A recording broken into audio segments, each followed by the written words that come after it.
Hey, this is Bill Simmons from the Bill Simmons Podcast, here to help you make the most of your summer with Michelob Ultra, a superior light beer worth playing for.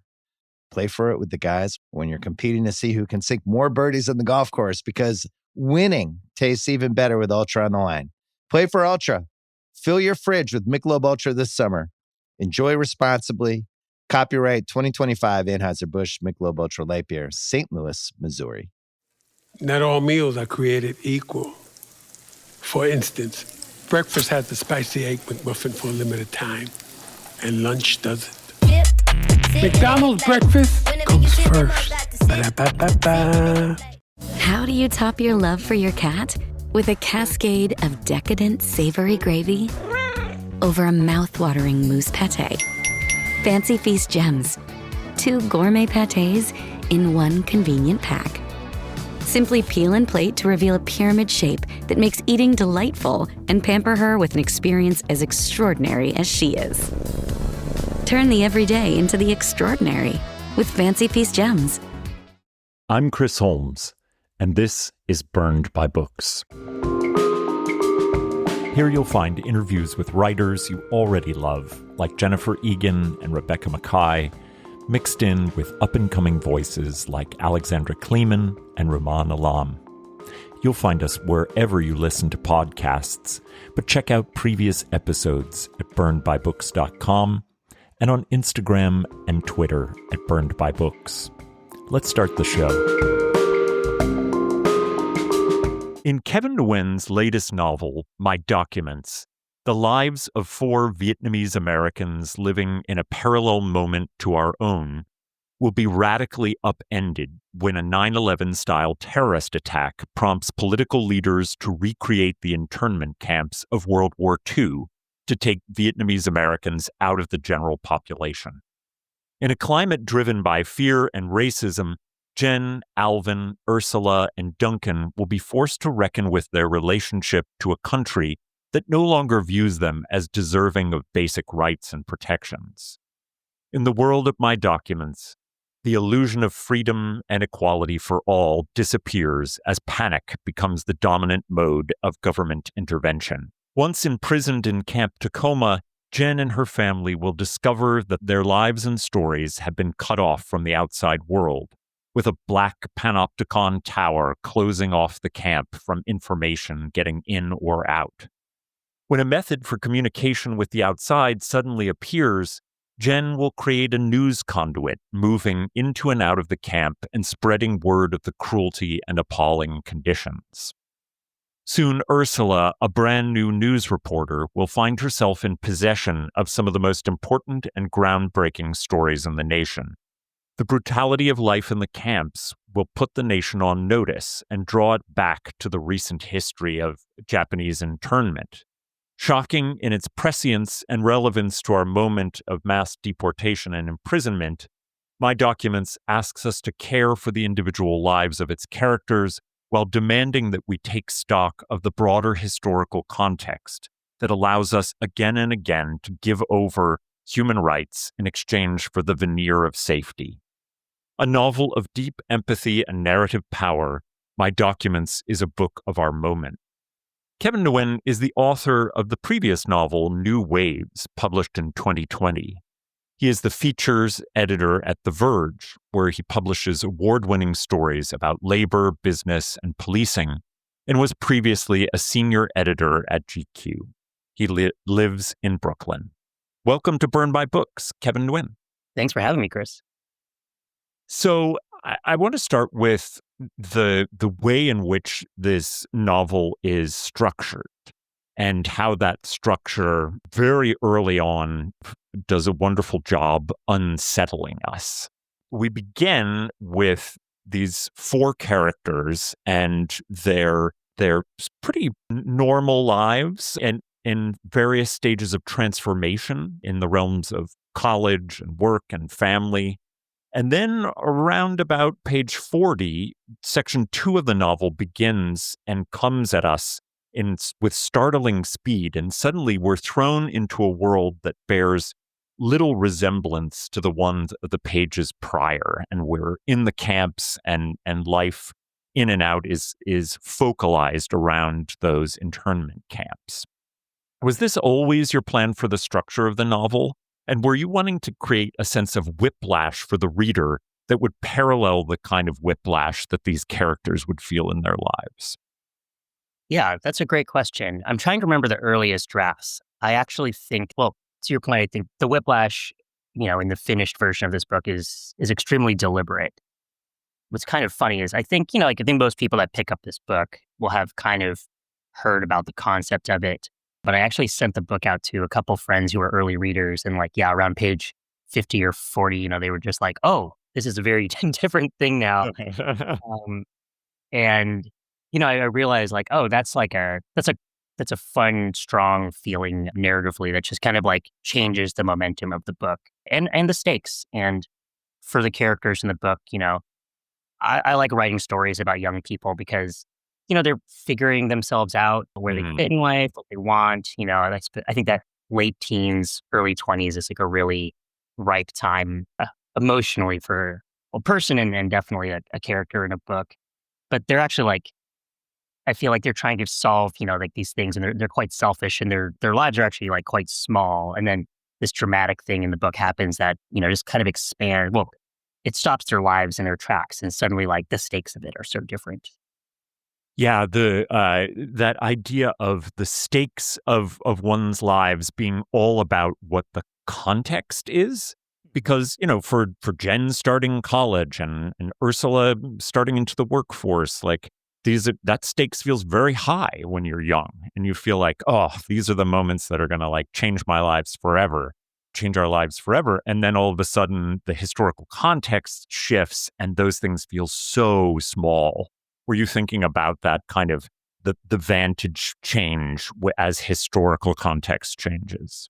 Yeah, I was even thinking of just the context change of, becoming more of an adult. I have a lot of family that is in their, well, when I started writing this was kind of in their early 20s, and it was fun. I mean, I would have conversations with them, and, these cousins, they would just talk about how dramatic work was or how important their grades are. And, we've always been like anyone in their 20s like that. I was like that, but it was so funny for me to with just a little bit of distance, just 10 years being oh, everything everything that seems so life or death to you right now, truly doesn't matter in the grand scheme of things. But it's just the book doesn't come at a place of judgment in this way of people shouldn't think like that at that age. I just felt like that was kind of rich territory. And then to have, because I think you learn as a person that those things you thought were really dramatic and important are less important over time. But what if the characters learn that very suddenly? Oh, I like that very much. And I'm just going to jump into what for me became my substantive emotional experience of this book, which is that it felt so prophetic of our current moment. The fictionalization of this seeming historical inevitability that we will demonize others in a nation depending on our sense of fear and anxiety as a nation. And I wondered how it felt when at the moment you were writing it in relation to our present, and then how it feels now to have it be published. And really, I mean, you cannot read it and not think of the El Salvadorian prison camp that people are being sent to. There are, as I understand it, plane loads by the hundreds each month going out with people being sent away to these places, and there's a blackout of information, and it doesn't need a tower because there are all other ways in which we're being blacked out from this information. So what was it like at the moment of writing to think about these things, and then now that it has such a prophetic feel?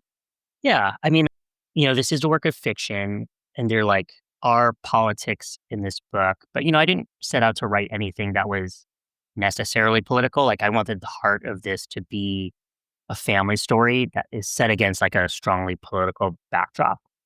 And as a journalist, I'd been covering, immigration, the Department of Homeland Security.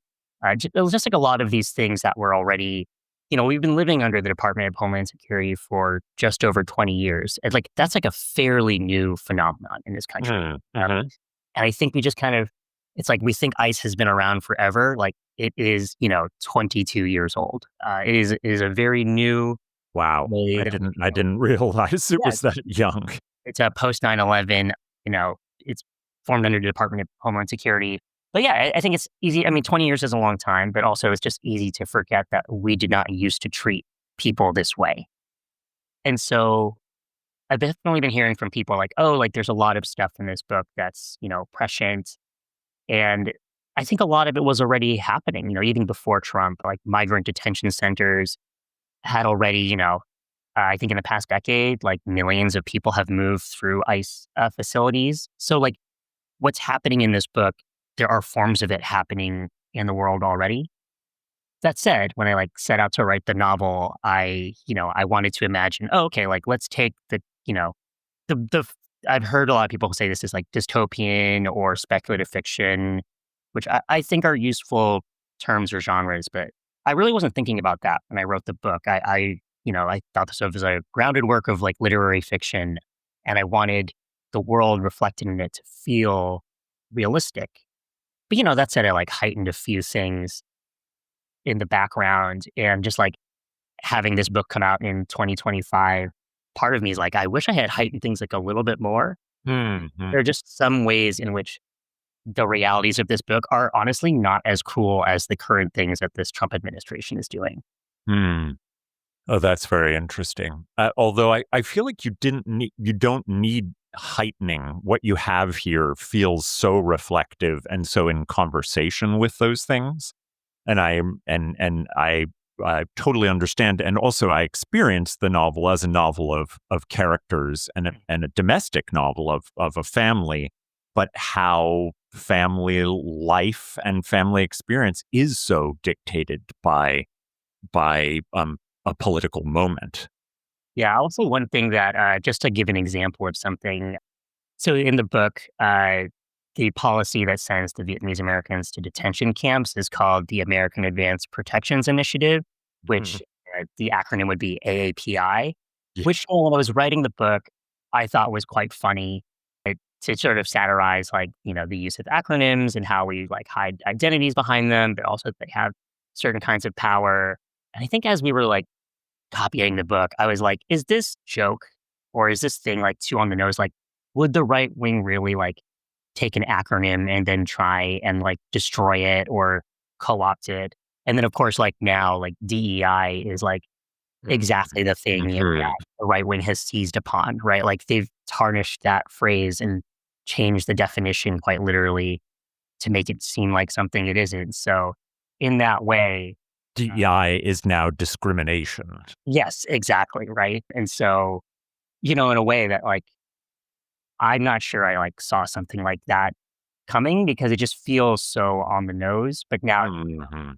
the thing I was worried about in the book be feeling the most on the nose no longer does. So Yeah, it's true. Although that joke did both make me laugh and make my stomach hurt. So I guess yeah. that it was successful. Speaking of identity categories, I'm going to ask you to read just a short scene from the novel in which this is prior to the events that will cause the detention of Vietnamese Americans, and Jen has entered college and is attending a AAPI associated meeting. And I'd wonder if you'd read that section for us, and you can set it up further if you think it needs it. Yeah. I don't think there's too much setup that we need here. Jen is just a freshman at NYU trying to find her place. So much of college had been unlike anything she'd imagined. The energy on the street, the buzz in the dorms, the complete isolation she felt in a city so big and overwhelming. And every new experience thrilled her. But the inaugural APISA meeting, AAPISA, was Jen's first taste of something familiar in New York, a sense of community. She had been hearing about something called APISA from the moment she stepped on campus as part of a multi-day orientation program designed to inundate new students with the school's numerous opportunities to get organized, make friends, and do something extracurricular beyond getting drunk and letting strange boys touch her. But it was a strange boy who compelled her to join. He was a short and white sophomore on campus early for soccer preseason. APISA throws the best parties, he'd said while trying to feel her up. She asked what a pizza was mid-kiss, not really caring about the answer. The boy explained that it was AAPISA, though he couldn't quite recall what the acronym stood for past Asian American something. A pizza. Looking around, amid the raggedy wood desk chairs, red solo cups, and sunken couches, Jen finally noticed that there were a lot of Asians stuffed into this dorm room. Hmm. Boy was a bit too handsy, but he wasn't wrong. It was a pretty good party. At the end of high school, she'd stopped attending church events. She didn't miss lukewarm pizza and half-hearted condolences, but she craved being part of a group, belonging, a sense of purpose. Here, among the Asian American Pacific Islanders Student Association, everyone looked like her. Sort of. Way more like her than she was used to in Goshen, where she'd always stood out. Strangely, she never thought about how isolating that was until now, and she still felt out of place. Even now, in this room, she was unsure what a Pacific Islander was. The APISA members were gathered in a lecture hall, tiered seating surrounding a lazily erased whiteboard. Most members were upperclassmen already familiar with one another. Jen noticed Irving immediately. He was a Chinese kid from Florida, lean but broad-shouldered, the build of a swimmer. She liked picturing him in a pool, shirtless. While Irving didn't run APISA, that honor belonged to a humorless Filipina girl named Grace. He was the heart of it. With Irving in the room, everything became a competition for his attention. Girls giggled at his every joke. The boys invited him to every social function, house parties, improv shows, DJ sets, anything. Please, Irving, just show up. The only person unamused by Irving's charm seemed to be Grace, who ran the meeting and was visibly annoyed by the disruptions caused by Irving's mere presence. She had printed out an agenda and the list of decisions that needed to be made, famous authors to come and give talks, several fundraising goals, and a big celebratory potluck to cap it all off, which evoked a few hollers from the back of the room. At the end, Grace ceded the floor to Irving. He prepared a speech of sorts. What does it mean to be Asian American? He asked. The audience, rapt, did not answer. We are diverse. Our cultures are vastly different. Our food is different, Irving said. Our parents are not all tiger moms. We are not all quiet nerds, though some of us definitely are. People laughed. But really, what actually unites us? Someone said boba, and Irving, with a sudden seriousness in his voice, told him to shut the fuck up. That's the shit that gets us nowhere, Irving said. The tenor of the room changed. The truth is, what unites Asian Americans is racism, he continued. I wish we were united by fucking boba tea. No one takes seriously the way we are neglected and dehumanized. We may not look much alike, but we look alike enough to be called chink or gook. We are the same in that people think we're as privileged as white people, in which case we are job stealers. Otherwise, the assumption is that we are dirty and poor. A shy but enthusiastic reaction from the crowd. They were getting it. Irving was pulling them along. Being Asian means being invisible, Irving said. The audience cheered. We're like ghosts, someone shouted from the back. Nah, that's not right, Irving said. People believe ghosts lived. When Irving said this, the raucous energy of the room shifted and settled. People were actually thinking about what he had said. Irving was a beacon, his words an illumination. Did Jen agree with him? She didn't know, but she couldn't wait to tell Ursula about it. Thank you so much. I'm really interested in this scene, both because of how it will be refracted through the events later in the novel, but also through this idea of both racism kind of uniting this enormous variation of culture, language, and history, but also that racism taking the form of invisibility, which I would say is, if not completely particular to Asian American groups in the U.S., then at least strongly particular. Mm-hmm. This idea of, well, you are invisible, and if you're not, you're perhaps these other things that the country needs to rid itself of. So could you talk a little bit about this scene, and then maybe this idea of how AAPI and its sort of like focus on drawing together these really different and varied cultural identities really is directed out to this idea of invisibility? Yeah. I mean, what a solidarity is like a really hard thing to form, right? It's hard to organize people. And there's kind of like a strange balance, just more broadly about organizing, right? Is that you kind of want to assemble the most people possible. But at the same time, the more people you assemble, the more people you bring into your tent, and the more diverse it is, the more you kind of lose like that sense of identity or like the specific issues that, affect a certain group of people or community. I think in this book, it's not, even though I kind of like joke about the acronym of AAPI, I think the book is just here to challenge and question how strong or how fragile that identity is. Asian American is a fairly new construct from the 60s. So it's not an identity that has always existed. It is not a kind of solidarity that has always existed. Like, these are recent constructions. It's not to say that they aren't useful constructions, but at the same time, we shouldn't talk about them as absolutes. Like, they serve a political purpose, mostly progressive. But I think if we care about a thing, if we care about a community, we should question them, and we should challenge them, and we should criticize them. So that's kind of why I put that scene in there. I think the things that Irving says are very stirring to the characters in that room. I would not say like the book bears out to agree with everything that character is saying. I think there's also a little bit of the kinds of things that are stirring to a room of people don't always reflect, the actual like lived realities of people either. And a room full of college students. Yeah, definitely. Who really just want to party, right? So, Kevin, you're a writer and editor, and I would say that journalism is at the center of the heroism in this story. Jen and Ursula's partnership in getting information out of the camps and into the news sources of the world outside the camps is a change agent.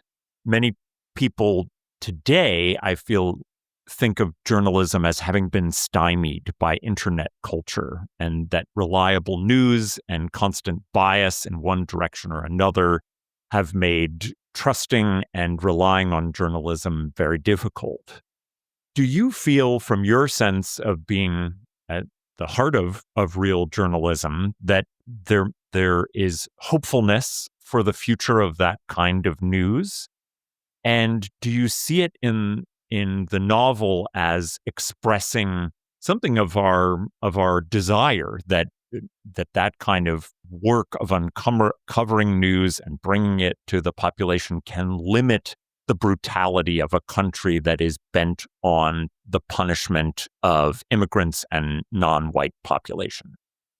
Yeah, it's funny that you say that, because I think there's, like, I personally believe in the project of journalism and the importance of a free press. It's gotten a little bit of pushback from some of the journalists who have read this book, and they find like some of the constructions of what happens in the book quite cynical about journalism. So it's not necessarily a personal belief, but we're obviously in a time where, the power of journalism has been undermined greatly, not just by, the government, but also these big tech platforms as well. And so you see that triangulation in the book. But that said, I still feel like the power of telling a story and getting that out there in the world. That's still, even in an era where we're surveilled and information is, manipulated and squashed. I think like the power of the truth is still like the thing that journalism can keep banking on as the thing that will actually get people to pay attention and affect change. But yeah, I think a lot of the dynamics of the book, especially the family dynamics and how they relate to who tells what story, come from, certain things that I have seen in journalism or experienced or honestly been quite critical of. I think there are certain constructs of journalism that they reinforce things that, I don't love, but I don't have better solutions for that. And so I think, especially in the character of Ursula, she kind of embodies a lot of these conflicts. Vitamin Water Zero Sugar has great taste, zero BS, and obviously zero sugar. For those with zero room in their calendar, zero patience for slow walkers, those who get 0 hours of sleep on a Saturday night,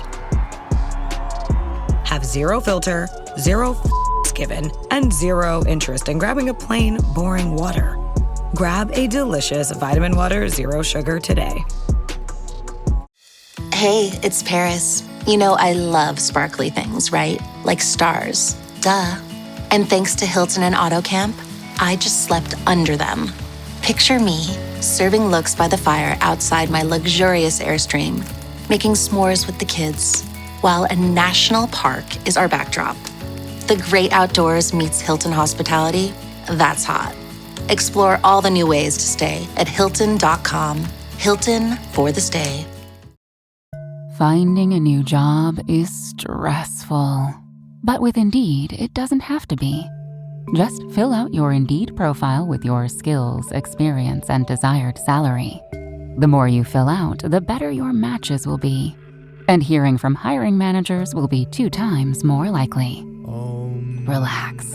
That's your Indeed profile sending opportunities your way. Indeed, the world can work better.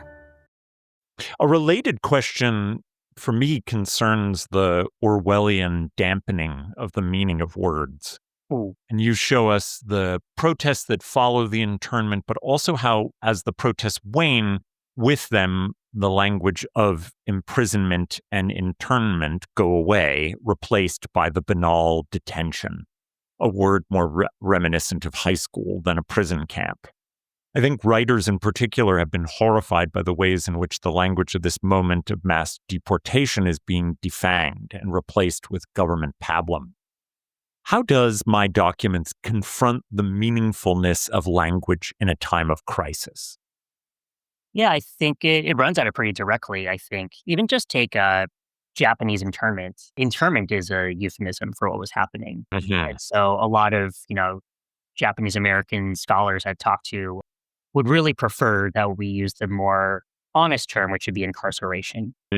So, but it's also an interesting balance because when you talk about Japanese American incarceration, it also doesn't have the same, like people don't always know what you're talking about. It's not that legible. So in a strange way, like internment is still like very useful language. And so, I don't police people when they use one word or the other. I don't think that's my place. But, I also I wish we lived in a world where we all use incarceration when that's what it was, Yeah.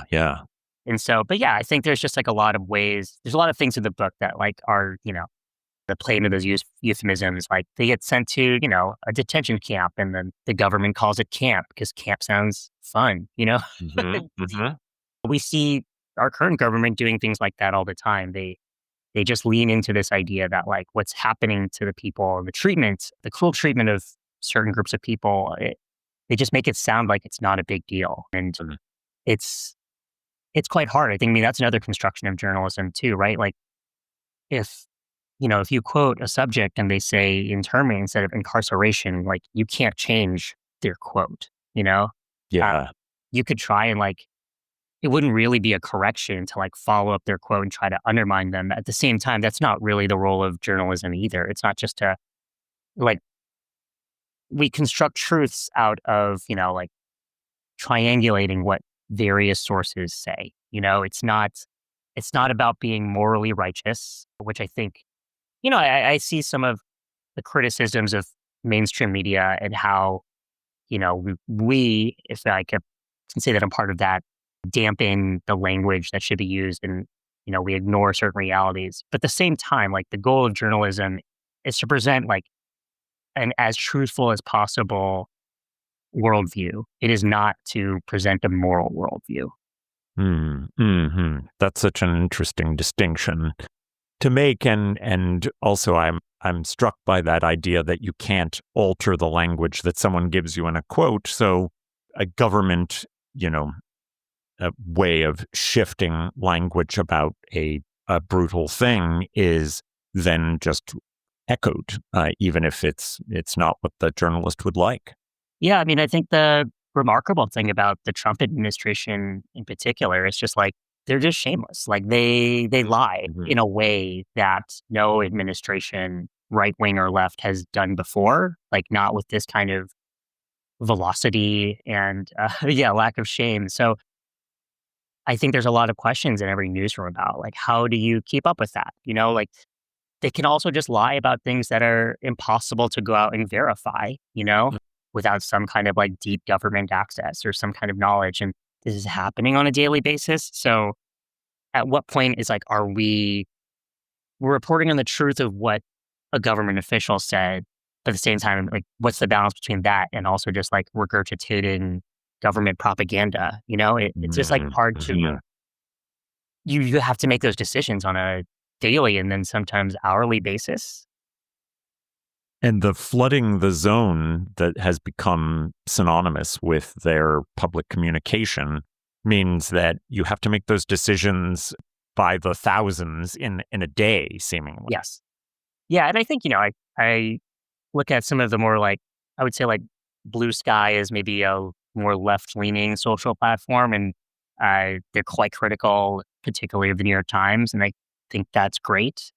But, it's just like, that's a publication putting out like hundreds of articles a day, making a lot of these decisions like on the fly and getting some of them wrong. And I don't know, I think the criticism is helpful, but at the same time, like we don't live in a time where we have a construct or a set of ethics or rules that actually understand how to meet this administration where it's at. I don't know. Again, like this is a book that wrestles with a lot of those questions rather than trying to provide answers. But, these things do keep me up at night. Yeah. Yeah, I am sure they do because they keep me up at night, and I'm not a journalist and not involved in a news outlet. So the former senator and presidential candidate John McCain is somewhat of a shadow figure in my documents. He's responsible for the first epigraph of the novel, quote, "I fell in love with my country when I was a prisoner in someone else's," which refers to his time in a Vietnamese prison camp. And the story of his imprisonment is recounted without his name attached in the novel itself. And then there's a second epigraph right before the novel moves to the internment camp, which quotes McCain using a derogatory term for Vietnamese people.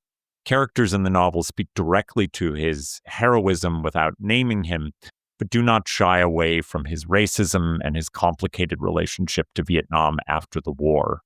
Why does McCain loom large here? Yeah, I think part of it comes from when I was writing the first draft of this. And I think it was around 2018. So we were already in the first Trump presidency, but there were a lot of people that were sort of hailing John McCain as like the good Republican.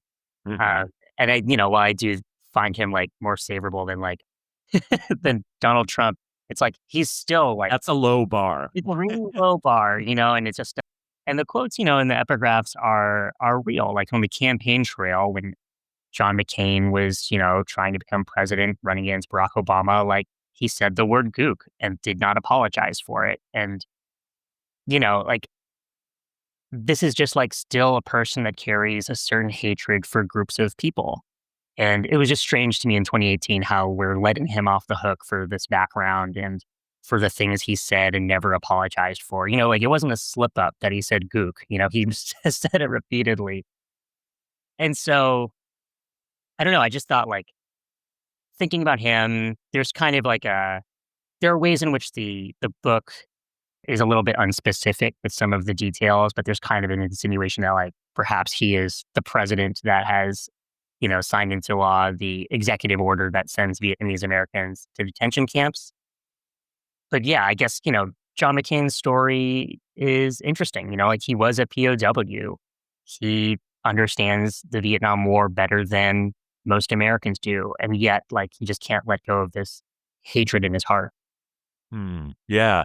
And the paradoxes of how someone's experience, and we obviously we can't play out with any realism whether or not he would have supported something like that, but the very fact that people have experiences like being put in a prison camp and then will advocate themselves for prison camps is not that's such a historical clarity that people are just that hypocritical. And, I'm struck constantly by the fact that Steve Scalise, who's in Congress now, was nearly killed by a gunman, and yet is one of the great supporters of open gun access in all spaces of our lives. And that kind of hypocrisy, I think, makes McCain a very powerful figure to have in the novel. Yeah, I think it was just interesting because I do think that like every political figure is complicated, but I think the valorization of types like McCain, I just bristle a lot at. And yeah, it was interesting to put a lot of that stuff in the novel. Someone told me that was like, it was the pettiest thing that I put in the book. And I would agree with that. Hmm. Well, petty or not, I mean, there's a reason for it. uh, so the novel's title has a really powerful double meaning, and it refers to both documents that are smuggled out of Camp Tacoma by Jen and others that are stolen from Google by Alvin. But the orthographic notation over the M in my allows it to be read as the Vietnamese word for the United States. This gives the novel and its title a micro and macro vantage on this. How do you think about the story of internment as a document of American history? Yeah. I mean, I think the fascinating thing about specifically Japanese American incarceration is that it is just like it is like such an American thing to happen. And yet, like, we've tried to, you know, write it out of our own history. Where I grew up in Massachusetts. It'll sort of depend, right? It's also the funny thing about our public education system is it's really depends what state you're in, what things you learn about our country. Uh, Absolutely. well, I know a lot of people who grew up in parts of California where like they're taught this in history classes. I did like an entire unit on World War II, I think in middle school or early high school, and it did not mention Japanese American incarceration once. Like we didn't even have like a day or like an hour on it, but we did an entire year on like this war in Europe and how it affected America. So in a way, the title is like a little it's playful, but it's also like a little ironic. What are the documents? What are we documenting? What gets turned into history? Who's in control of that? And it's not even just about like the nefarious forces that are deliberately trying to, like write out the unsavory parts of America's past. It's even like one of the main characters, Ursula, is a journalist and she's going to define a lot of how people talk about what happens, the events in the book into the future. And I think by the end of the book, you're wondering if she's the right person for that, even though she's Vietnamese American. Yeah, that's, I hadn't thought about that. That's really fascinating. The novel's interest in historical immorality extends to the ways in which corporations are complicit in the nation's brutality against Vietnamese Americans.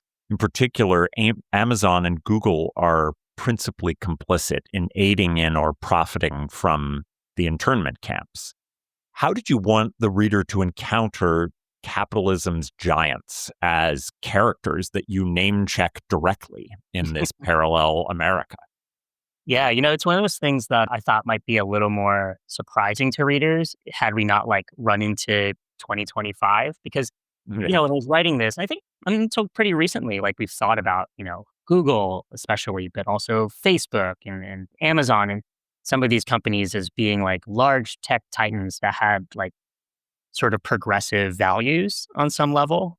Yeah, isn't Google's mantra "do no evil"? Yeah, and all of these companies like have funded like it just really directly and very recently, like they all gave money to Trump's inauguration.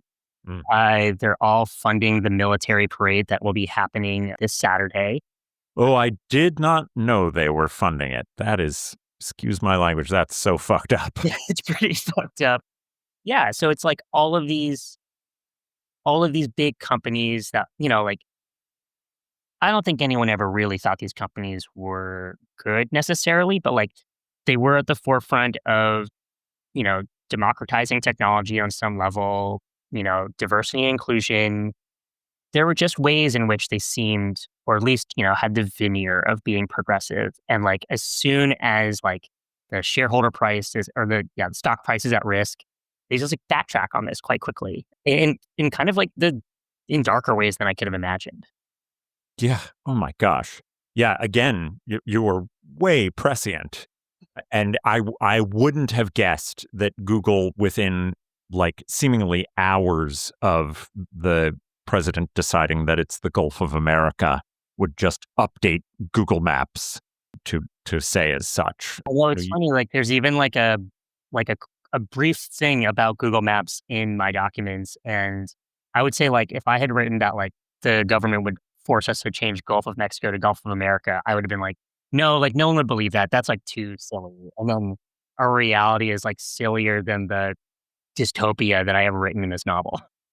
Yeah, and you're in the novel where you're talking about Google Maps having basically these like, blanked out areas to prevent the camps from being visible. It reminded me of the fact that Dick Cheney was able to get Google to have basically a blanket like invisibility for his property in Wyoming. So I guess I just I had a failure of historical imagination in remembering that until I read this, which is, I guess, why fiction is so powerful.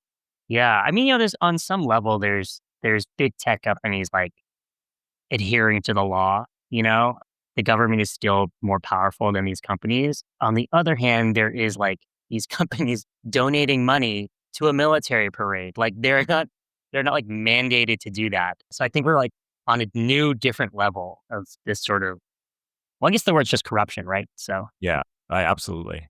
Well, on that really hopeful note, I want to end with asking if there are some things you've been reading and loving recently that you might like to share with us. yeah. I'm actually just going to tell you about the 3 books I'm like in the middle of. But I'll say, yeah, if there's any hope, at least like the fiction and nonfiction I've been reading has been quite good.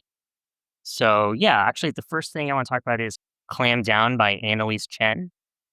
She wrote this amazing book. Her last book was called, I want to get the title right, So Many Olympic Exertions, which was kind of like a hybrid memoir, nonfiction, fiction story about like, well, about athletics. And it was like also personal. And her new book, Clam Down, which is obviously a play on Calm Down, is it's like about her divorce, it's about her family, but just has all these playful things about mollusks and clams. And it's really fun. It's really creative. And it's just like surprisingly moving. I love the title. It's really fun, right? And the book is fun. And I know there's been a lot of chatter, a lot about recent divorce novels. And I don't think this comfortably fits into that trend at all. It's a very different prospect. And I think quite refreshing for that reason, even as it like stands on its own. I'll just quickly talk about Tash Shaw has a new book called The South. Ooh, how is that? I'm very excited about it. It's good so far. Honestly, I'm not that far, but he's just one of those authors that I think I've heard he's got like quite a strong following in the UK and around the world, but I think he's never quite found the audience here in the US. So it's partly why I wanted to plug I think he's so underread here. I think he should be like giant, and you're totally right. I think he probably has that following in the UK, but yeah, I think he should be, a much bigger deal here. Yeah, I remember I'm actually not sure if his first novel, it was sort of like his first big one in the US was called 5-Star Billionaire. Yeah. It was about like kind of these 4 intersecting characters in Singapore. And it came out right around the same time as Crazy Rich Asians, which is not like a dissimilar prospect or setup for a book. But, Tash Oz is like a really like deep and nuanced work of literary fiction. And Crazy Rich Asians is Are you saying it's not deep and nuanced? I'm just saying it's more of like a commercial. It's a fun book. I think Kevin Kwan is really talented, but, the complexity of it. Well, I think, Tash Shaw's work is just more sophisticated and more for the literary reader. And I feel like it just got, I actually blame the constructs of publicity and publishing more that like the fact that 2 books about, like Singapore could not exist at the same time. And then super quickly, I'm reading this book Semiotext put out by Ian Penman. It's called Eric Satie 3-Piece Suite. And it's about the French composer Eric Satie. And it's kind of like strange and inventive. I'm in like the second section and it's like a dictionary of like words that are related to Satie and his world in the Belle Epoque era of France. And I don't know, I'm like shocked. It's like working so well for how experimental it is. So, oh my gosh, that sounds fascinating. Yeah, more of like a left field pick there. But so yeah, those are my 3. I love those. Those are great. But I really, really want to encourage my listeners to go out and get My Documents by Kevin Nguyen. This is a book so of our moment in ways that are upsetting, but also which challenge us to not become complacent and to engage with the language of brutal incarceration and deportation. And I found it both gripping and incredibly complex and textured in the way that it took up these ideas. And it was an absolute pleasure to get to talk to you, Kevin. Yeah, it was my honor to be on the podcast.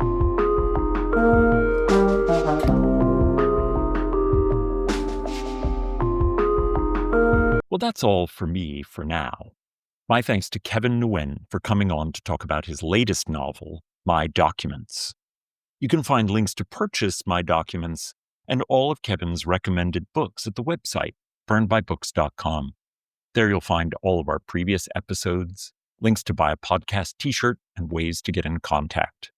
As you listen, take a moment to rate the show on iTunes, Spotify, or wherever you find your podcasts.